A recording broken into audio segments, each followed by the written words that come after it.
আমার চ্যানেলে তোমাদের সকলকে স্বাগত।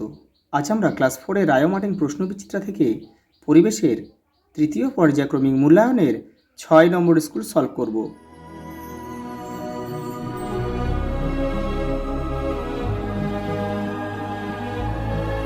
দেখো 6 নম্বর স্কুল যারা আগের সেটগুলো দেখোনি তারা চ্যানেলের প্লে লিস্টে যাবে, ওখানে কিন্তু দেওয়া রয়েছে। দেখো আগেরকার দিনে মানুষ কোন কোন পশু শিকার করতো। দেখো আমি উপরটা লিখে দিচ্ছি এখানে, লোমওয়ালা হাতি,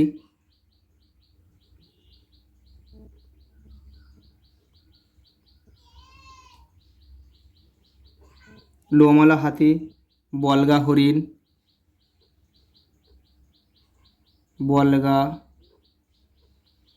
হরিণ, বুনো শুয়োর, এটা এখানে লিখে দিচ্ছি।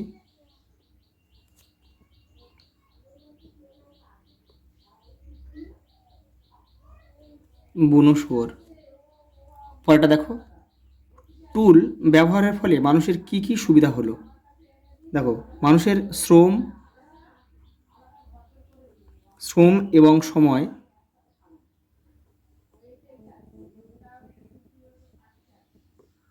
সময় দুই বাঁচবে।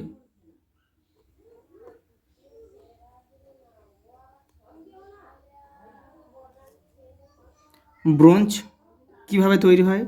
তামা ও টিন মিশিয়ে।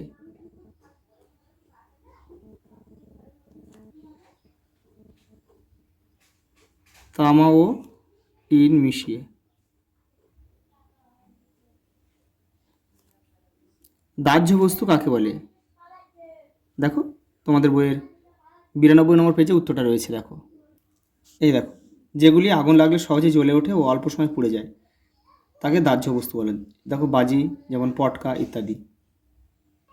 দেখো পরের প্রশ্ন, কাদের মালাকার বলা হয়? দেখো যারা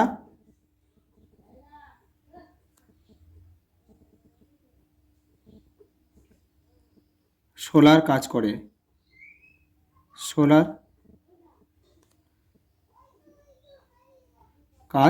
করেন।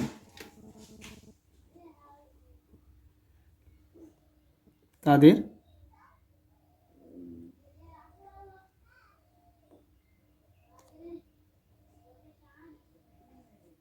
মালাকার বলে। পরেরটা দেখো পরের প্রশ্ন, আমাদের রাজ্যে কোথায় রেল ইঞ্জিন তৈরি হয়? চিত্তরঞ্জনে।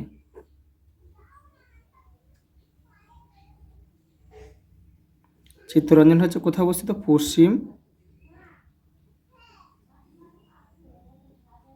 পশ্চিম বর্ধমান। আত্মীয় কাকে বলে? দেখো একই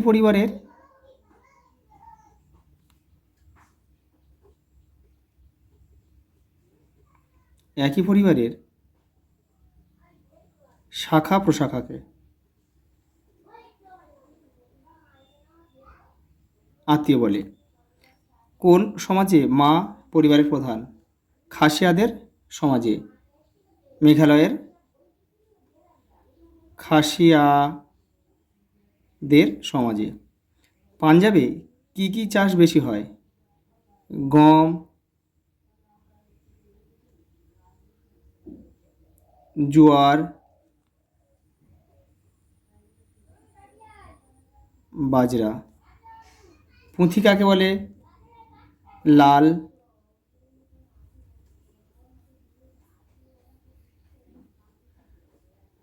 লাল শালুতে, মোড়া,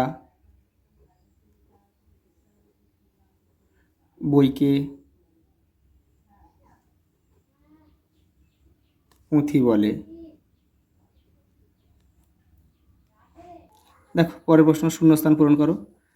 দেখো এটা হচ্ছে পাতা রস রক্ত আমাশাকে করে বস, এটা হচ্ছে আমরুল।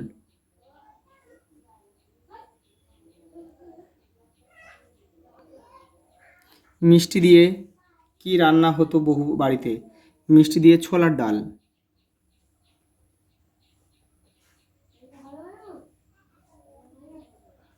ডাল। ড্যাশ হলে বিনে পয়সায় খাবার দেওয়া হয়? প্রাকৃতিক দুর্যোগ। প্রাকৃতিক দুর্যোগটা এখানে লিখছি।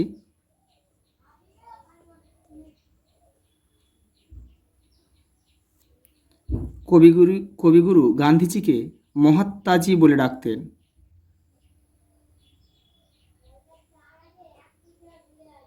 মহাত্মাজি বলে ডাকতেন। বেশি তাপে পোড়ালে মাটি শক্ত হয়।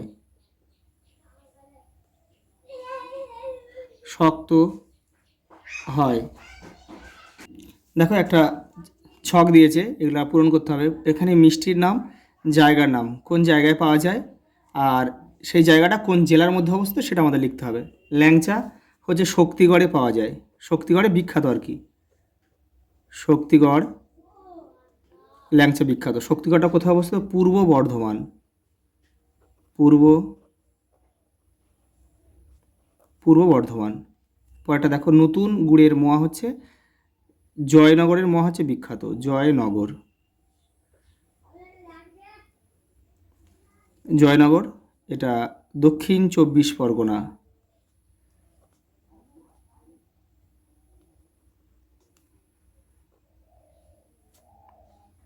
পেয়ারা হচ্ছে তারাপীঠ।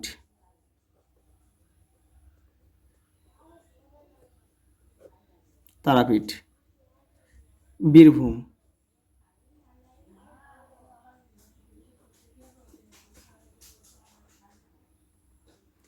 রসগোল্লা হচ্ছে নবদ্বীপ।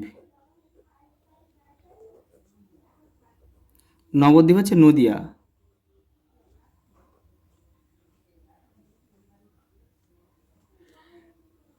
মনোহরা একটা খাবার, কিন্তু একটা মিষ্টি জাতীয় খাবার, এটা হচ্ছে জনায়ে বিখ্যাত। জনায়ে, জনায়ে হচ্ছে হুগলিতে অবস্থিত।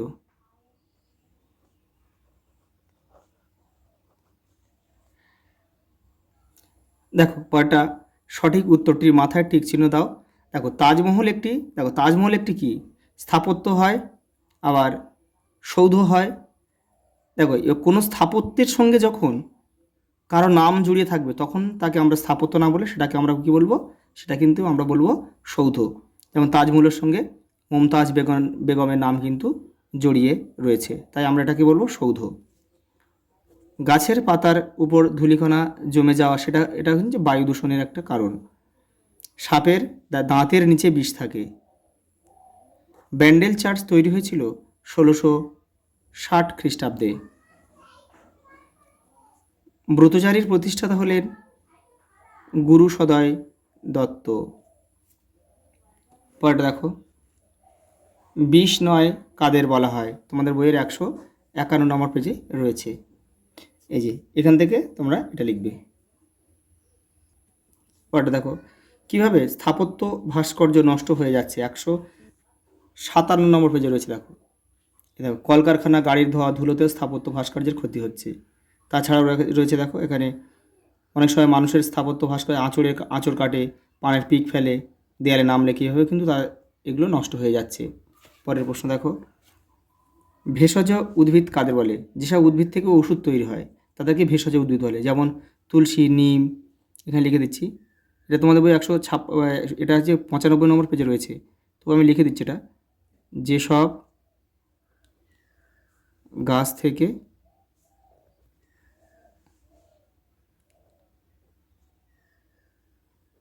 ওষুধ তৈরি হয়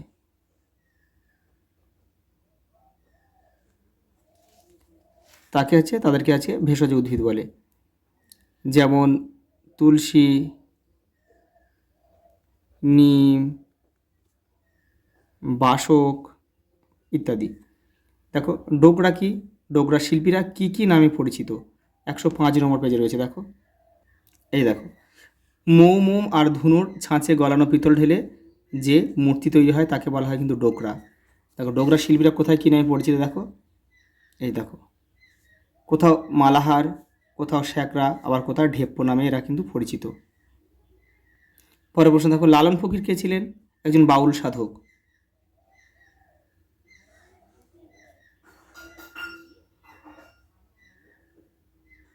একজন বাউল সাধক, তিনি কী জন্য বিখ্যাত ছিলেন? এই যে এখান থেকে লিখবে, তোমরা এখান থেকে লিখবে, এখান থেকে এই পর্যন্ত লিখবে। পরে বসে থাকো, এটা প্রত্যেকটা মান 2.5। এটা অজিত কুমার ব্যানার্জি 152 পেজে রয়েছে। দেখো এই যে আরাবাড়ি জঙ্গল যেটা ধ্বংস হয়ে যাচ্ছিল সেটা কিন্তু তিনি বাঁচিয়েছিলেন, এই অজিত কুমার ব্যানার্জি। এখান থেকে এটা পুরোটা লিখতে হবে কিন্তু। পরের প্রশ্ন দেখো, রাজা ভাত খাওয়া প্রকৃতি বীক্ষণ কেন্দ্র, তোমাদের বইয়ের 159 নম্বর পেজে রয়েছে রাজা ভাত খাওয়া। এই যে একদম প্রথমে দেখো, এটা পুরোটা লিখতে হবে এখান থেকে, এই জলপাইগুড়ি জেলায় অবস্থিত এখান থেকে এই পর্যন্ত। পরেরটা দেখো, দীঘা বিজ্ঞান কেন্দ্র, এটাও 159 নম্বর পেজে রয়েছে দীঘা বিজ্ঞান কেন্দ্র। এই যে এখান থেকে এটা তোমাদের লিখতে হবে। পরেরটা দেখো, নয়া পিংলার পটচিত্র সংগ্রহশালা, এই যে নয়া পিংলার, এই যে দেখো নয়া পিংলার পটচিত্র সংগ্রহশালা, এখান থেকে লিখবে তোমরা, এখান থেকে এটা এই পর্যন্ত লিখবে। জল দূষিত হয় কী কী কারণে, চিত্রসহ ব্যাখ্যা করে, 144 নম্বর পেজে রয়েছে। দেখো এই যে ছবিটা রয়েছে, দেখো এগুলো কিন্তু জল দূষণের কারণ। দেখো এটাই আমি এখানে লিখে দিয়েছি, তোমরা এখান থেকে লিখে নেবে। এই যে দেখো, তারপরে দেখো, সাপে কামড়ালে আমাদের কী কী ব্যবস্থা নিতে হবে, এটা আমাদের দেখো তোমাদের বইয়ের এটা 94 নম্বর পেজে উত্তরটা রয়েছে। এই দেখো, এই দেখো এখান থেকে রয়েছে। দেখো মাটি খারাপ হওয়ার কারণগুলি কী কী, 141 নম্বর পেজে রয়েছে। দেখো এই যে দেখো, মাটিতে রাসায়নিক বিষ মিশলে কিন্তু মাটির ক্ষতি হয়, কারখানা নোংরা জল এসে জমলে সেটাও কিন্তু মাটির ক্ষতি হচ্ছে, কয়লার ছাই জড়ো হলে মাটির ক্ষতি হয়। আজ এই পর্যন্ত, দেখা হবে পরের ভিডিওতে।